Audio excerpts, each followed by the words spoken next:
Jonah chapter 4 verse 3. Therefore now, O Lord, take, I beseech thee, my life from me, for it is better for me to die than to live. HALALYAM la YAHAWAH, BAHASHAM, YAHAWASHI, BAHASHAM, QADASH. Double honors unto my apostles and elders, great millstone, that rule well and teach well, orderly and fervently through the Spirit. To the Achaim, my fellow laborers, risking their lives and fearing to push this word out in truth and sincerity. To the Achaim, YAHAWAH, listening and learning, being doers of the word and abiding in the faith.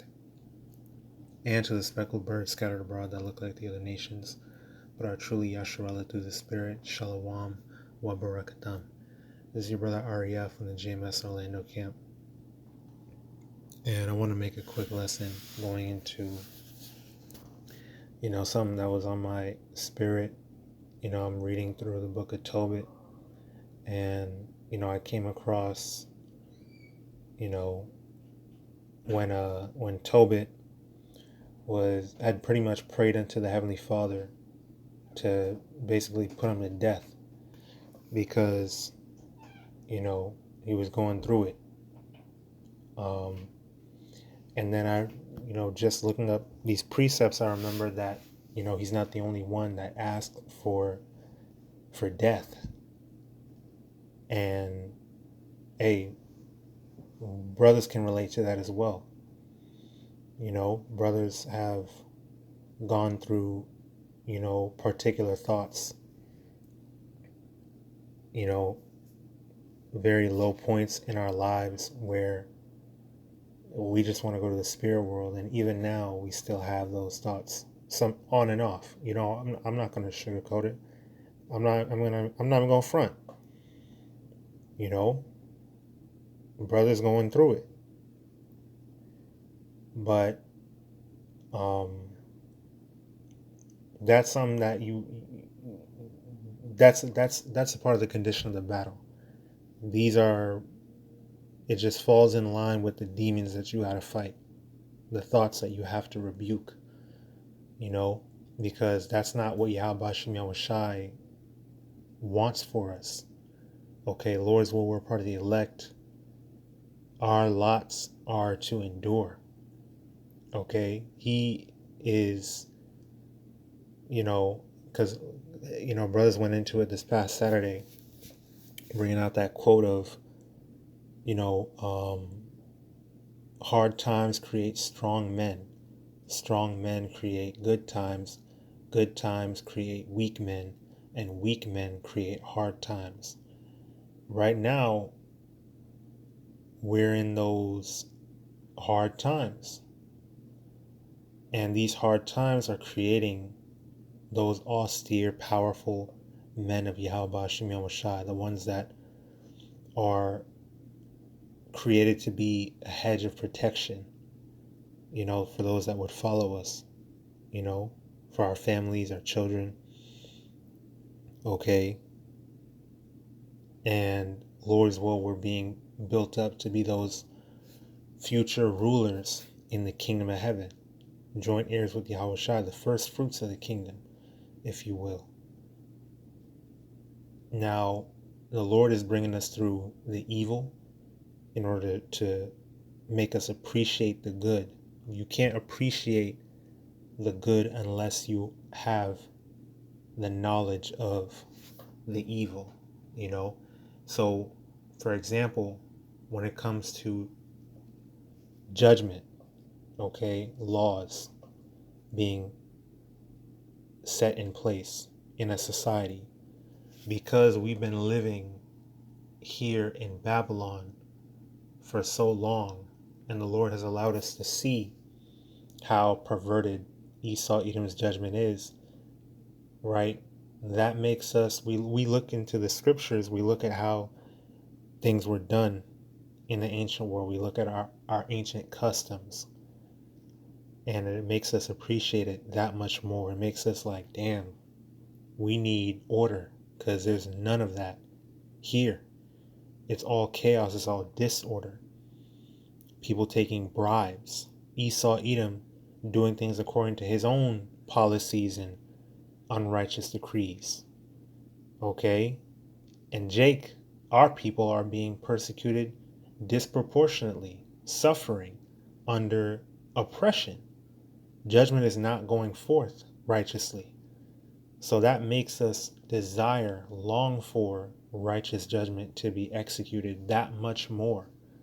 That's just one example. That translates over to every aspect of our lives.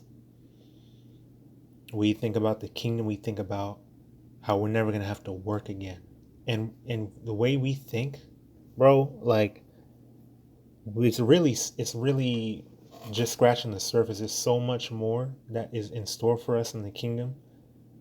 But it's the simple things. First of all, it's the simple things that we're looking at and we're like, man, it would be so much better if things on the surface level was done according to the ways of YAHAWASHI.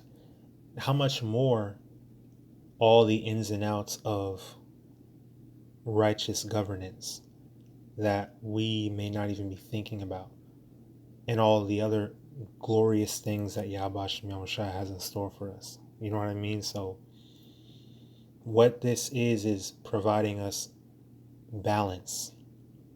Okay? We're learning how to rule righteously, because we have plenty of examples, not only thanks to Esau, Edom, the damn devil, so-called white man, and the rest of the heathens, but also dealing with our people. How not to live, how not to conduct yourself on the planet Earth, how not to deal with finances, how not to deal with resources, how not to deal with land, how not to deal with animals, how not to deal with everything. We have the overwhelming example of how not to be. And it's making us appreciate the righteousness that much more. So what we're being brought through, and again, we can go into it, but it's really like it's so much that YAHAWASHI is showing us, and a whole lot of it, really, it's all spiritual. A lot of it you have to experience it for yourself. The meditation, you need to meditate on the word of YAHAWASHI. You need to be occupied in these scriptures. You need to pray, talk to the Lord throughout the day. That's how you draw nearer and gain more understanding. Not just by reading, not just by watching brothers' lessons. That's a big part of it. But take it from me, like, once you know, if you know, you know. When you are just going about your day, thinking about YAHAWASHI, just thinking about things, thinking about spiritual things, things will just come into your mind through the Spirit. You'll just realize things, or something will happen to confirm it in your daily life. Like you'll be meditating on something, and boom, like how we're at camp and we're talking about something, and then an example walks by or something happens that confirms it.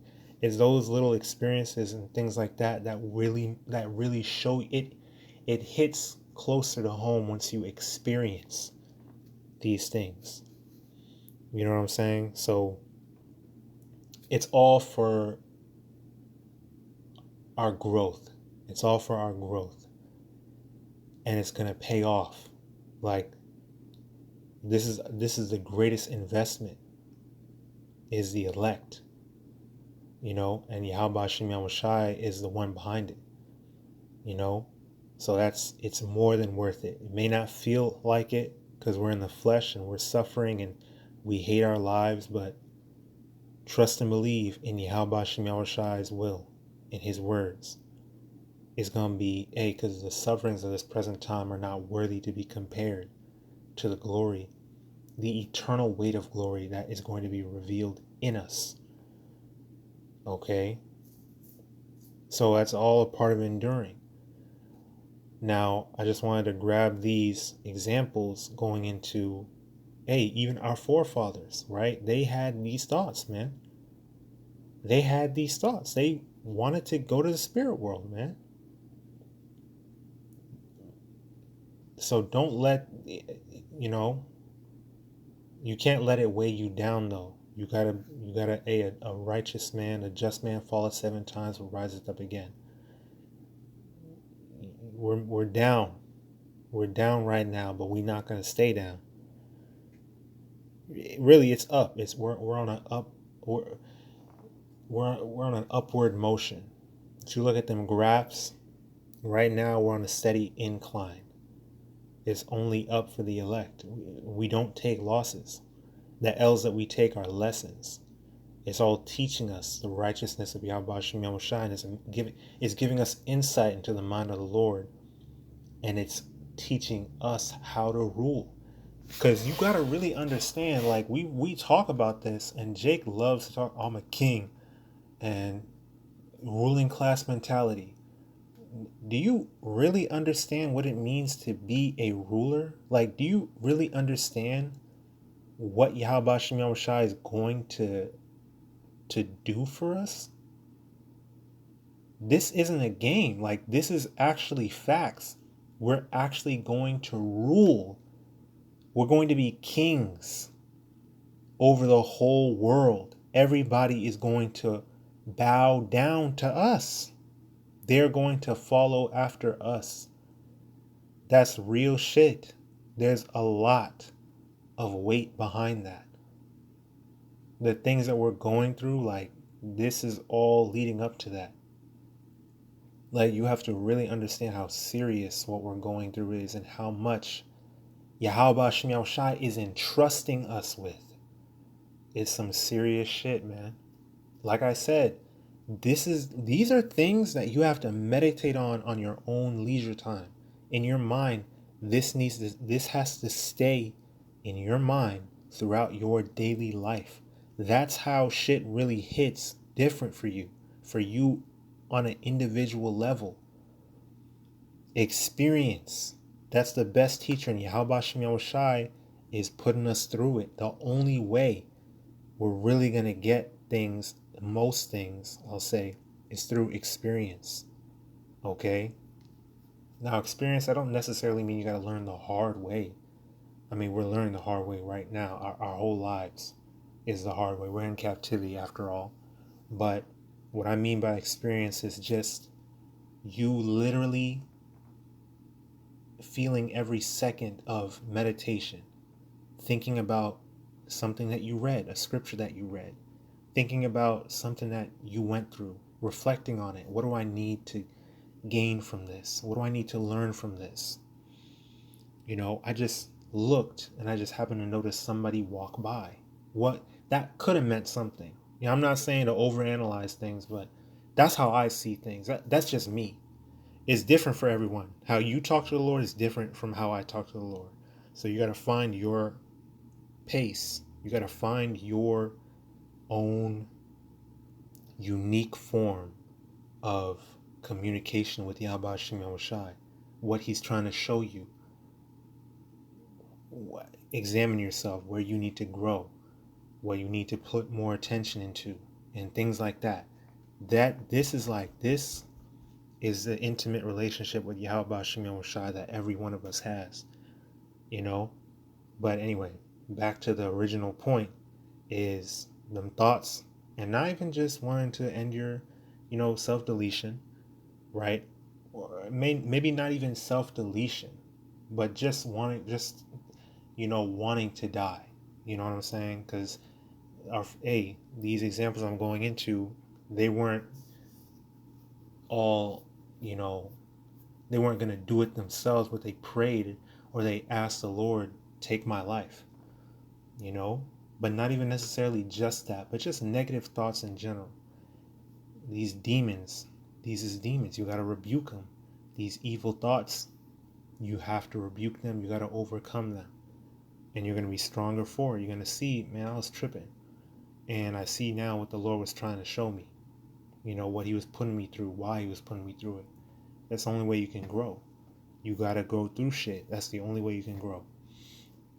But let me get him, right? So I've been rambling long enough.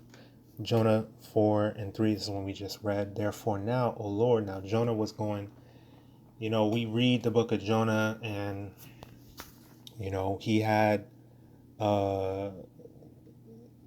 a negative attitude, because he was like, Lord, judge them, just judge them. I don't want to go and prophesy to them, to Nineveh. Just bring your judgment. Then he went and finally did it after, rebelling against YAHAWASHI. And they ended up repenting. And he was pissed. Like, Lord, I thought you was going to go ahead and do this. Well, let me go. Jonah 3, right? So after he, preached the word that he was commanded to preach, they actually repented, right? And Jonah 3 verse 10, right? And the Most High saw their works, that they turned from their evil way, so they repented. And the Most High repented of the evil that he had said. So the Lord was like, okay, you repented, now I'm not going to destroy you. That he would do unto them, and he did it not. And Jonah 4 verse 1, but it displeased Jonah exceedingly, and he was very angry. And he prayed unto the Lord and said, I pray thee, O Lord, was not this my saying when I was yet in my country? Therefore I fled before unto Tarshish, and I knew that thou art a gracious power and merciful, slow to anger, and of great kindness, and repentest thee of the evil. So he's like, it's like a waste of time. And, he had a bad attitude about it. And verse 3 is the point. Therefore now, O Lord, take, I beseech thee, my life from me, for it is better for me to die than to live. And you can read that and think that, oh, he's just being a brat, he's being dramatic. But no, like, you don't understand the words that, see, people back then,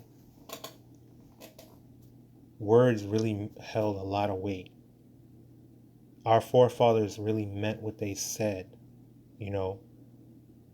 Yeah, a lot of it, you read it and you're like, it seems a bit dramatic, seems a bit over the top, but words held different weight back then.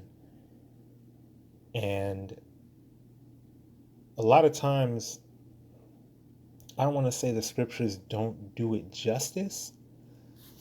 I want to say our minds, because this is why the apostles and elders on down say you have to be a visionary. Your mind, the way we see things now, all corrupted through modern society, Esau, Edom's philosophies, we cannot comprehend how serious the circumstances were back then. Like, we just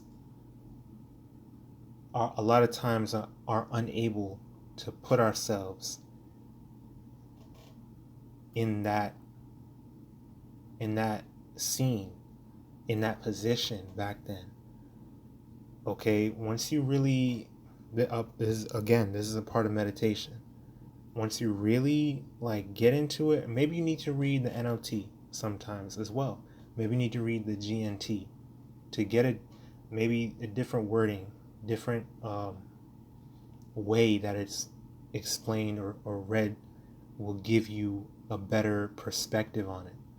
But that's a big aspect of this, is that words, the things that people said, especially anything that is included in the scriptures, holds a lot of weight. It's very, very serious. It's not just for dramatic effect. These were very serious.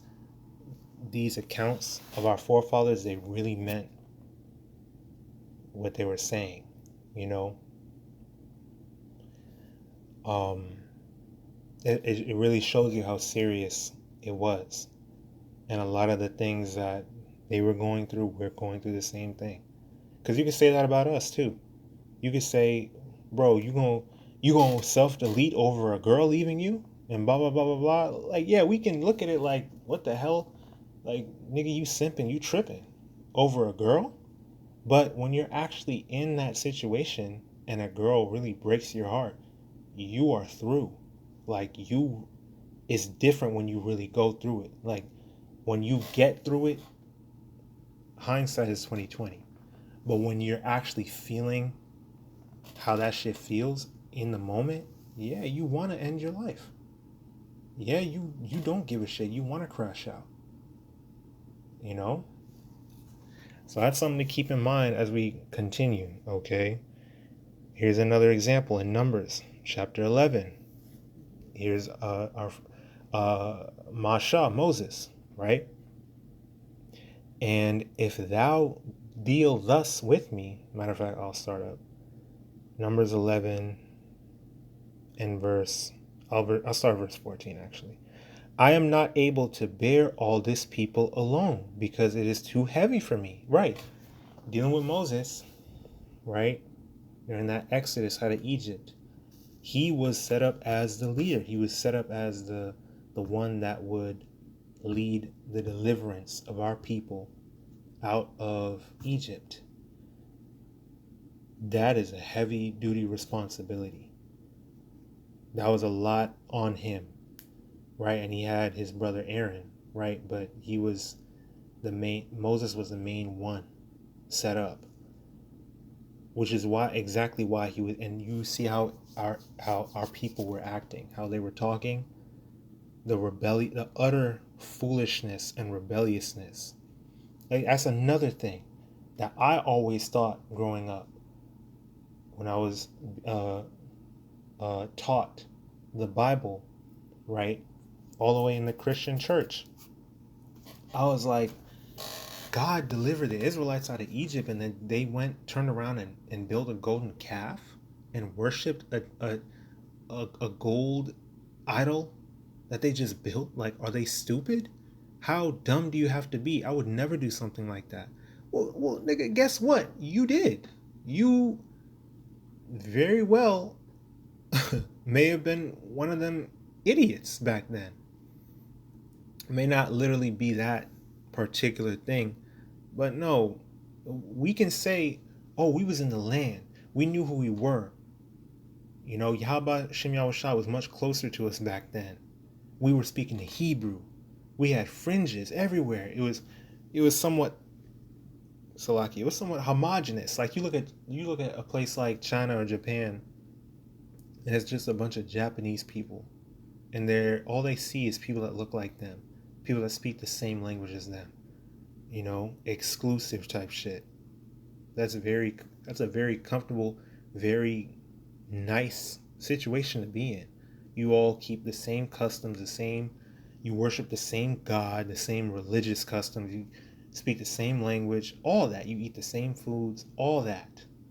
You know, maybe not that much now, you know, because everyone is Americanized all over the world. But the point is, you know, there's like a level of, damn, like we had it good, like, or it must have been so much easier to serve the Lord back then.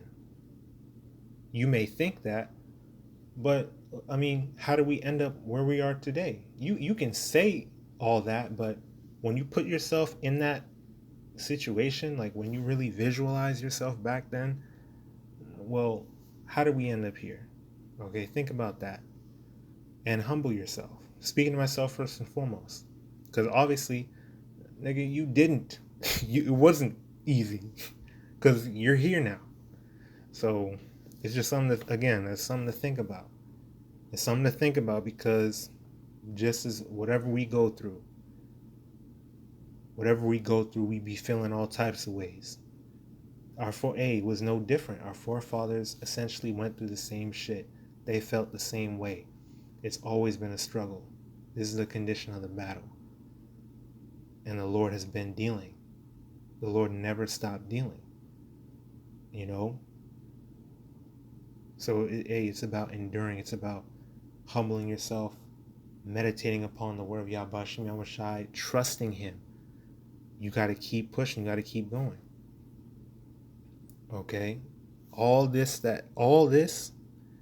you know, Lord's will, the point is getting across. All this that, you know, we're talking about, that we're meditating on, it's all for our growth. The Lord is giving us insight into more and more of the truth, expanding our knowledge and wisdom and understanding, so that, hey, we got to live by this. We have to really understand this. Okay? So continuing verse 15, it says, "And if thou deal thus with me, kill me, I pray thee, out of hand, if I have found favor in thy sight, and let me not see my wretchedness." So he's like, hey, Lord, just take my life. Honestly, this is too much. Let me not continue and just, and mess up. Let me not see my wretchedness. So that's Moses. So we saw Jonas, we saw Moses. Then what I was originally talking about, Tobit, right? Now Tobit was an upright and righteous man. This is during the Assyrian captivity, so we was in captivity then. And the thing about Tobit is that he was very generous. He was very caring and loving towards our people. These, things would happen where a lot of our people get put to death. Tobit would use his power, right, or his wealth, give alms, take care of the poor and needy of our people. Whenever our people would get put to death for whatever reason, he'd go and give them a proper burial. Bodies would get thrown out the walls of Nineveh. He'd go and get collected and give it a proper burial. And they tried to get him messed up for that, So he had to, because I think it was the king at the time. It was Sennacherib's son. All right, it was after Sennacherib, because Sennacherib, I believe, was the one that, because that happens a lot when, like, Daniel he found favor in the ruler of Babylon, right? I think, Joseph, right? He found favor in the Pharaoh. And a lot of times our people, like certain of our people, get appointed very high positions, even in our captivity. So that happened with Tobit. But then after, if I'm getting the name correct, there was a ruler, which I believe was Sennacherib, appointed Tobit a high position. But after he died and his son reigned in his stead, that's when it was like, oh, he's burying the Israelites' bodies? Oh, no, we can't have that. So then Tobit pretty much had to go into hiding, or he fled, because, stuff like that would always happen, where the ruler would persecute our people, and we would have to, be circumspect and hide ourselves. Okay? But Tobit, ended up, he would still do it. And people would look at him like, you crazy. You had to go run and hide for this before, and you still doing it? Your life is on the line. Like, are you crazy? What's wrong with this guy? So Tobit was going through it, and he had so much love for his people, trying to do the right thing and getting bad mouthed for trying to do the right thing. And then what ended up happening, he did a burial, and literal sparrows, sitting on the high wall, pooped, and the poop got in his eye, and there was a whiteness that blinded him. And if I'm not mistaken, well, according to the GNT, he was blind because of that for 4 years. So it's like, damn, this sucks, right? And his wife had to work, and he thought his wife had stolen a goat, and he was like, damn, give it back. Why are you stealing? And she was like, I didn't steal this, and she was talking to him, kind of getting on this case, like, what happened to the generous and do-gooder Tobit that you used to be? And it's like, are you serious? Like, Bro, he was grieved, man. He was going through it. He was grieved. Blindness on top of that for however long. And none of the physicians could do anything. Tobit was all messed up. He was grieved, man. And that's what it's saying up here, Tobit 3:1. Then I, being grieved, did weep, and in my sorrow prayed. You know, now, matter of fact, I'll read this, saying, O Lord, thou art just in all thy works, and all thy ways are mercy and truth, and thou judgest truly and justly forever. See, that shows you the mindset of our forefathers, even back then, even when they would go through shit. Like, how you trying to do the best that you can. You're trying to be upright and righteous, and you get messed up on top of that. You get freaking bird shit in your eyes of all the things, and you're blinded because of it. And now your wife, you know, albeit it was a misunderstanding, but she's kind of giving you insensitive nagging. And it's like, damn, I can't even do shit because I can't see. You know? He said, and even in the midst of all that, he still was like, Lord, everything that you are doing is righteous. Now I'm going to trust in you regardless. But he was going through it. He was in, being in the flesh, you get emotional at times, even men, right? It said, remember me and look on me.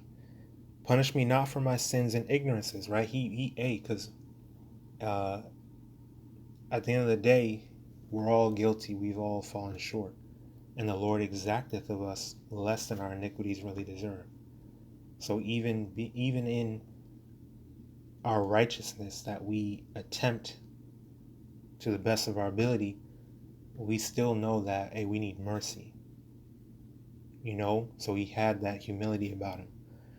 Punish me not for my sins and ignorances, right? And the sins of my fathers who have sinned before thee. For they obeyed not thy commandments. Wherefore thou hast delivered us for a spoil, and unto captivity, and unto death, and for a proverb of reproach to all the nations among whom we are dispersed. Right? Again, like a lot of our people were just getting put to death left and right. And he was trying to keep up with burying them, giving them proper burials. He had to go and hide because they was trying to stop him, you know. And then come this blindness, he can't even go do it like he used to, knowing that our people are still dying, being treated like complete shit in this captivity that we're in. And not only that, but our people are being wicked on top of that. And it was just, this is very grievous for a man of our nation that is trying his best to be righteous, that is seeing the bigger picture. We don't like seeing our people in this condition.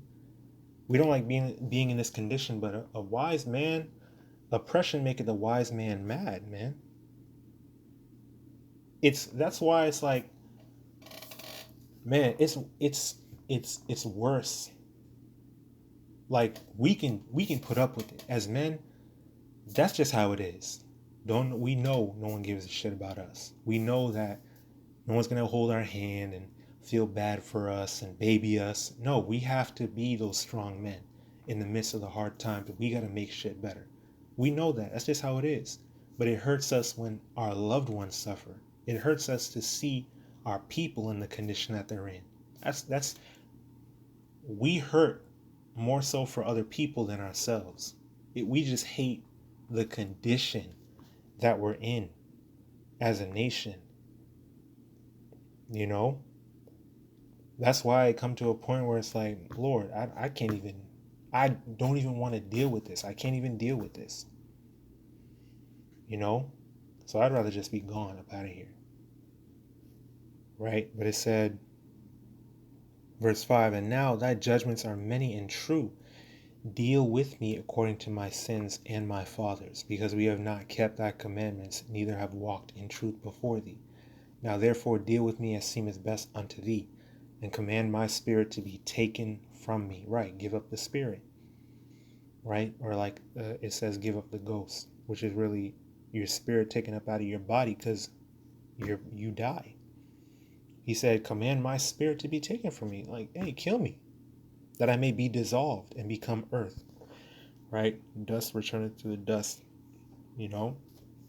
For it is profitable for me to die rather than to live, because I have heard false reproaches and have much sorrow. Command therefore that I may now be delivered out of this distress and go into the everlasting place. Turn not thy face away from me. And another thing that I wanted to highlight with this is that in the next verse, in the next chapter rather, Tobit 4 in verse 2 just hit the point. So Tobit said with himself, I have wished for death. Wherefore do I not call for my son Tobias, that I may signify to him of the money before I die? Because he had some money that he entrusted with his nephew. Okay, so the point that I wanted to get with this is that, hey, he literally, it was a very serious request. He said, well, you know, I prayed to the Lord. I just remembered I had some money saved with my nephew. Let me tell my son Tobias before I die. So he literally is already of a mind. That's how great his faith was. He was like, I literally earnestly prayed for this. I know the Lord gonna do it for me. Let me just make sure I take care of my son before I die. That's very depressing, but that's very, like, that shows how much faith he had, man. He's like, I wish for death. Let me make sure why don't I tell my son Tobias about this money I got for him before I die? Like, damn. That shows you how serious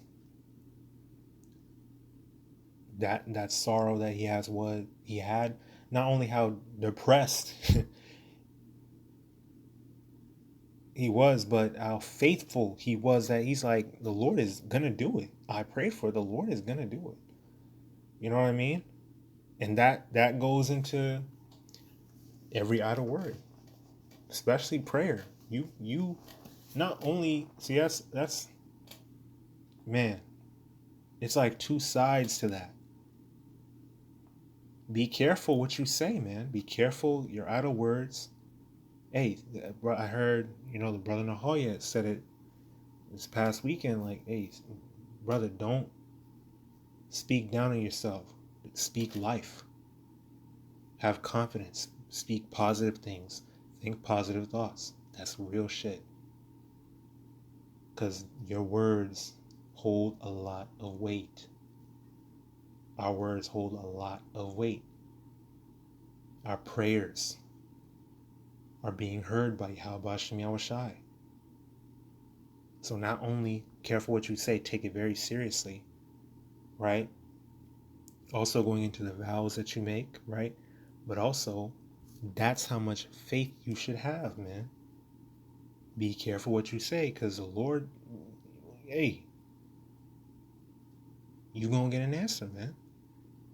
But on the other side of that is, hey, have confidence in the life that you speak, in the prayers that you pray to the Lord, because he will answer you. You know, that's a beautiful thing to take from that, man. Hey, kill them wicked thoughts. Kill them depression spirits, them weak, bitch-made spirits, man. Speak life, man. Have confidence in your damn self. And let's just go into it, right?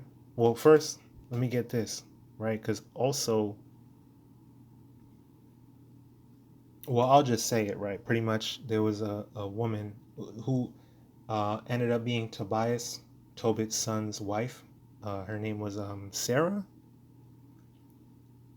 Yeah, she was also going through it. Well, you know, yeah, for the sincere sisters, I'll go ahead and bring this out too, because, hey, the women sometimes go through it. Hey, you sincere sisters, you go through it too sometimes, man. Pretty much, Sarah, right, the daughter of Raguel, she was reproached by her father's maids because she had been married to 7 husbands, but then an evil spirit killed all of them before the marriage could be consummated. So before they had sex, right? So she's still a virgin, but they pretty much had a marriage or a wedding according to our customs, not according to how it is now. Pretty much she was arranged, betrothed to 7 different men, but they all died before the marriage was consummated, before the sexual intercourse and the tokens of virginity could take place. So they pretty much, her father's maids, right?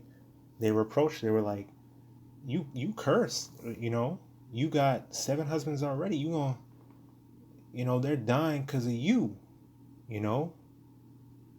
What did they say? They said, "Hey, why should we suffer for them? Hey, why don't you follow your 7 husbands to the grave? Why don't you die too? We don't want to see no son or daughter from you." And that's some heavy shit for a woman to hear, man. That shit is crazy. In verse 10, we'll read at verse 10. When she heard these things, she was very sorrowful. You can imagine she was depressed at that shit too. Like, what? 7? They all were put to death?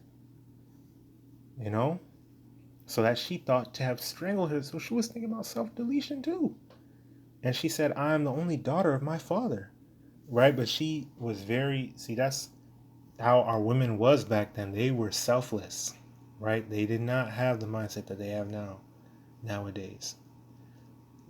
She had a selfless mindset. Like, well, I have, because you have a reputation to uphold. You have, you're also a part of the legacy. It's a glorious thing. It's a very beautiful thing for a woman to bring forth children. Okay, and then for her situation, she's her father's only daughter. So she said, "And if I do this, if I go through with it, it shall be a reproach unto him, and I shall bring his old age with sorrow unto the grave." Then she prayed toward the window and said, "Blessed art thou, O Lord my power, and thine holy and glorious name is blessed and honorable forever. Let all thy works praise thee forever. And now, O Lord, I set mine eyes and my face toward thee, and say, take me out of the earth, that I may hear no more the reproach." Right? So instead of doing it herself, she prayed that the Lord take her out. So she was still messed up, she was still depressed and all that. Right? But she, the Lord put the spirit on her to at least, have a bit of prudence about it. Have some hesitance because of, her circumstance. A bit of selflessness there. Same thing with Tobit, He was like, well, I got to take care of my son though. I know I prayed for this, the Lord, let me at least do this. There's a bit of selflessness there, even in the midst of that. But you see the faith that our people had though. Even certain of our women, right? It said, "Thou knowest, Lord, that I am pure from all sin with man," right? So again, she's a virgin. She never consummated those marriages, but they were taken out before that. And it said, verse 15, "And I never polluted my name, nor the name of my father in the land of my captivity. I am the only daughter of my father, neither hath he any child to be his heir." So he didn't have no sons.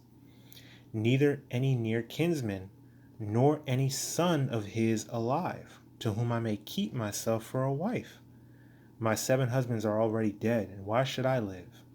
But if it please not thee that I should die, command some regard to be had of me, and pity taken of me, that I hear no more reproach." Because that is like, it's a lot. I'm telling you, it was different back then. It was different back then, dealing with families. Everyone, it wasn't no internet shit. And it wasn't you could just go to a different state and no one knows you. And on top of that, we were in captivity. So it was just different. You knew everybody, and word travels fast and all that. So for her to be living like that is like, that shit is inescapable. That shit is very depressing. So you can imagine being in her shoes. How much pain that must have been. How much pain she must have been in. So you can understand why, she felt like that. And then put into perspective with us nowadays, the shit that we go through. Y'all not really dealing with, we ain't really dealing with shit like that. I mean, we're dealing with shit. But even then, you can kind of be like, I'll live. I'll get through it. But hey, it's just like, regardless, the Lord sees how we feel. He understands,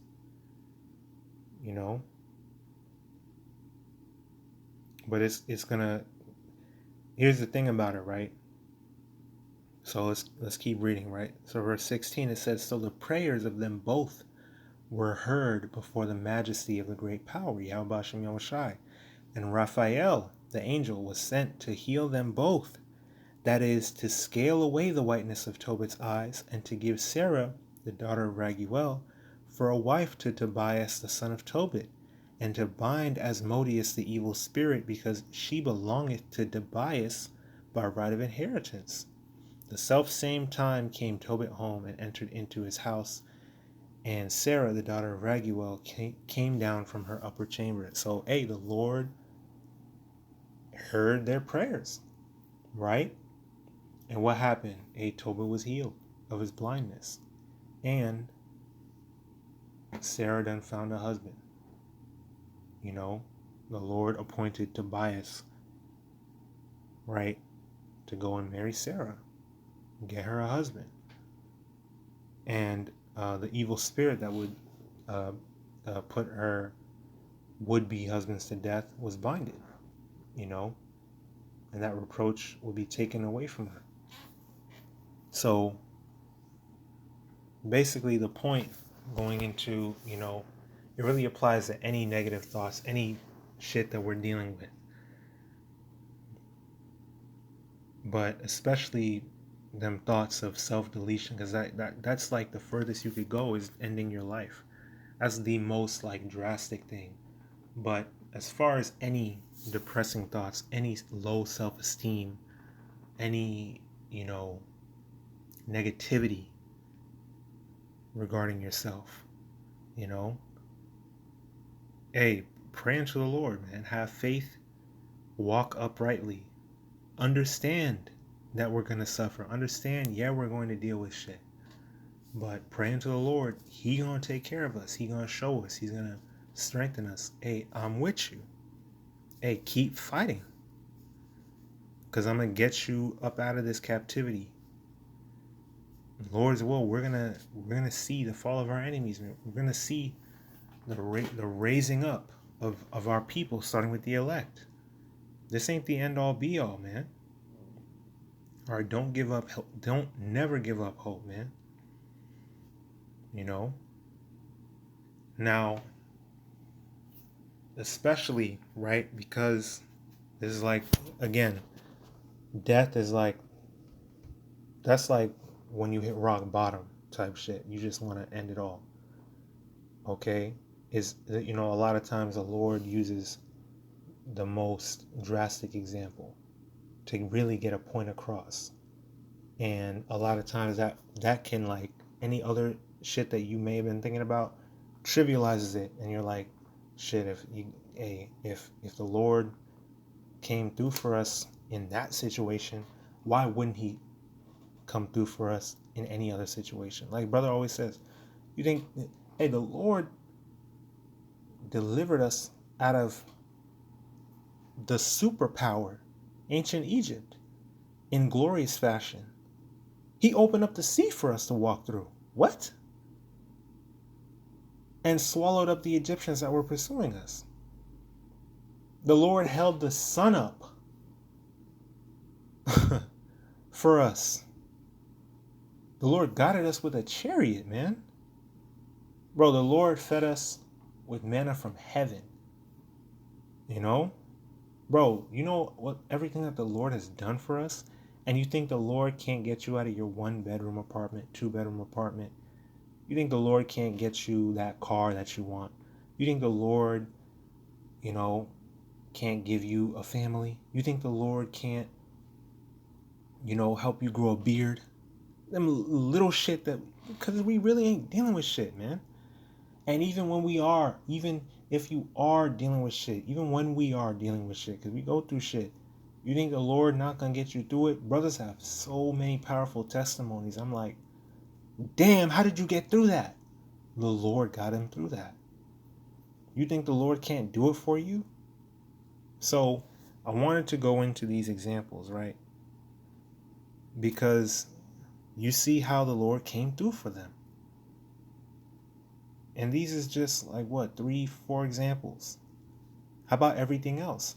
Shadrach, Meshach, and Abednego were literally thrown in a raging fire, so powerful, so fervent, that the damn Babylonians that threw them in there got burned up. The damn lackeys that were ordered to throw them in the furnace got burned up because the fire was just so damn strong. And Shadrach, Meshach, and Abednego weren't even, they didn't even have the smell of smoke on them. That's how the Lord protected them in a glorious fashion. Daniel was thrown in a lion's den. What? We really ain't gone through shit, man. Lions, hungry lions at that. And he sat there, I'm good. And then Habakkuk was sent to heal him. Habakkuk was all the way, he'd never been to Babylon. He was nowhere near Babylon. An angel literally teleported him to Babylon and had Daniel get fed. What? And the Lord can't give you a better job? The Lord can't give you some money? Listen, the Lord is with us. Okay? Now, this is Wisdom of Solomon chapter 1 and verse 12. See, because although I illustrated the understanding of, see what our forefathers were going through, even they had thoughts like that. Hey, that don't mean it was right. Okay? The Lord rebuked them for it. And the Lord showed them, hey, I'm with you. Don't worry about it. Okay? Wisdom of Solomon 1 and 12. Seek not death in the era of your life. At no point in time should you have suicidal thoughts. Yeah, you're going to have them. But no. Although, hey, the Lord understands us, that don't mean it's okay. Okay? These are thoughts that we have to rebuke. We have to overcome all this shit that we're going through. We got to overcome it. And through the Spirit and power of YAHAWASHI, we are. Okay? Seek not death in the era of your life, and pull not upon yourselves destruction with the works of your hands. Okay? For the Most High made not death, neither hath he pleasure in the destruction of the living. For he created all things that they might have their being, and the generations of the world were healthful, and there is no poison of destruction in them, nor the kingdom of death upon the earth, for righteousness is immortal. Okay? Hey, the scriptures say, if you faint in the day of adversity, your strength is small. Scriptures also say, I love to bring this out because it's so like, gird up your damn loins like a man, man. Stop being a little bitch. Get your shit together. Because the scriptures say, if you faint in the day of adversity, your strength is small. It's straight up telling you, you're weak. If you faint in the day of adversity, your strength is, I'll get it. It's straight up, like no joke. Proverbs 24 and 10. If thou faint in the day of adversity, that's beautiful. I'll start up at verse 9. The thought of foolishness is sin, and the scorner is an abomination to men. Bro, even the very thought of foolishness is sin. You even thinking about some negative bullshit is sin. You imagining any vain thing, that's sin. The thought of foolishness is sin. I did a video on that a long time ago. Thought policing is good. You're supposed to thought police. Because there's certain thoughts that you're not supposed to think. And it's going to come into your mind. Bullshit's going to invade your mind. But you have to rule your spirit. You have to rebuke those thoughts. The very thought of foolishness is sin. We have to know that. We have to keep that in mind and overcome these thoughts. You have to rule your spirit. Speak life. Think life. Verse 10, if thou faint in the day of adversity, thy strength is small. Straight up. There was a verse that a brother, oh man, I gotta find it. Bear with me. Here we go. 2nd Ezra, chapter 10, verse 33. Straight and to the point. And he said unto me, stand up manfully, and I will advise thee. Straight up. Stand up manfully, and I will advise thee. Get your ass up, gird up thou loins now, like a man I will require of thee. If thou faint in the day of adversity, your strength is small. And guess what? Guess what else? Okay? John 6:63, it is the spirit that quickeneth, the flesh profiteth little. The flesh profiteth nothing, roughly paraphrasing. So your strength is through the spirit. So that means that your spirit, if it's not being energized by YAHAWASHI, there's a problem. You need to examine yourself. Okay? See, that's a hard hitting, that's a cut right there. Speaking to myself first and foremost, because, hey, the Lord's power is infinite. And the Lord is dealing with his elect. His elect is not going to, they're not going to faint. They're not going to give in. They're not going to give up. Okay, his elect is going to get through it. Anytime you feel weak, anytime you feel faint, yeah, it's going to happen. We're in the flesh. But you should get your ass right back up, because the Lord is giving us strength through the Spirit. It's not about the flesh, right? We take care of our bodies and all that. And you're going to feel fatigued and all that. But through the Spirit, in your mind, you should have that second wind in you every time. You should have that strength in you to keep going. Like, no, I'm going to keep enduring. The Lord is with me. You should always have that in your mind. If you start to faint, if you start to feel like, I just want to end it all, I'm done with this, examine yourself, because your strength might be small through the Spirit. That, it may just, it is that, look, hey, get your shit together. And you better, you ain't been praying? You ain't been fasting? Huh? You ain't been reading? You ain't been doing the things that YAHAWASHI requires of you? Because we should not be down and out. No nigga in the world should have more confidence than you. And their hope is in vain things. They have a false hope. They're chasing the bag. They're literally in the world doing bullshit. How the hell is a nigga more confident than you? Check yourself, man. Because the Lord is giving us strength through the Spirit. Okay? And then, in Maccabees, right? Where is that?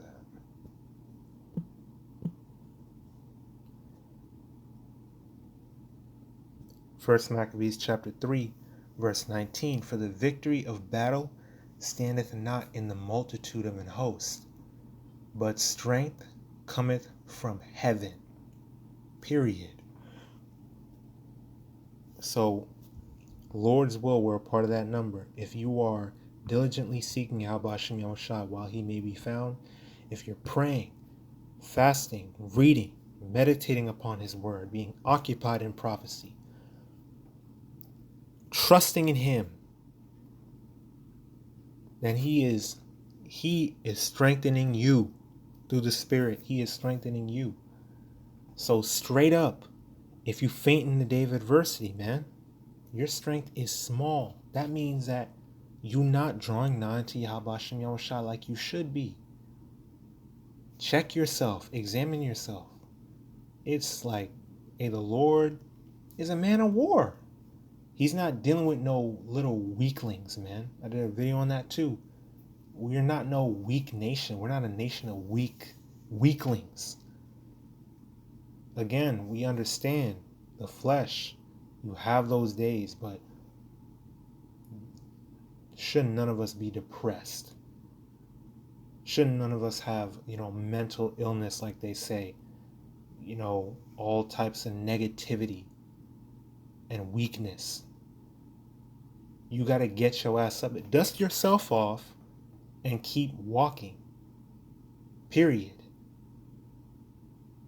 The thought of foolishness is sin. Forcing hell into your life. Bringing destruction upon yourself with your hands, like it said. Being negative. All that. Get that shit out your mind, man. Get your ass up. Eat right, man. Be more healthy. Have more care for your flesh, for your vessel. Have more care for your spirit. Watch what you're consuming. Get more in touch with the Spirit. Call upon YAHAWASHI YAHAWASHI more often. Break those bad habits. So on and so forth. The Lord done gave us everything we need, man. We don't have no excuse. Hey, the Lord is requiring more of us in these last days, man. As we draw closer to the end, He needs us to be strong, man.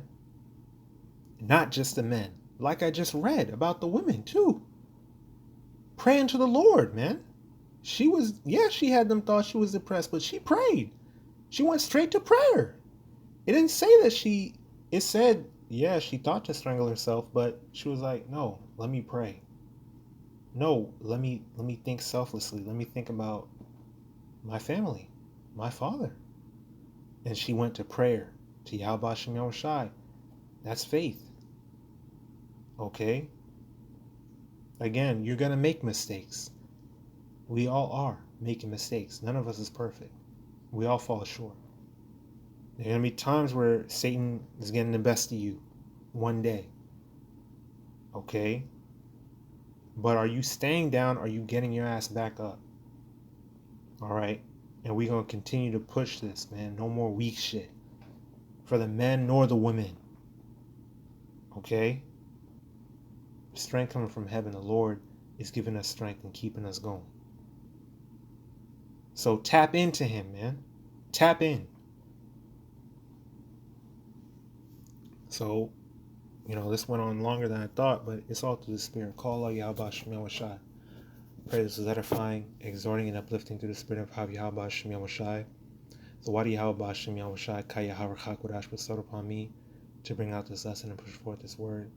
Keep pushing, keep praying, keep fasting, keep enduring, keep striving for the truth unto death, and YAHAWASHI YAHAWASHI shall fight for thee, and keep abiding in the faith. Abad Babal, Kwam Yasharallah, stay strong, we're almost home. Kwam Yasharallah, stay strong, we're almost home, man. Alright. Ahawatam, love y'all. May the blessing of election be upon your households, and blessings, honor, glory, and power be unto YAHAWAH, YAHAWASHI, Thamyad wa LAHAWALYAM, always and forever. Shalom.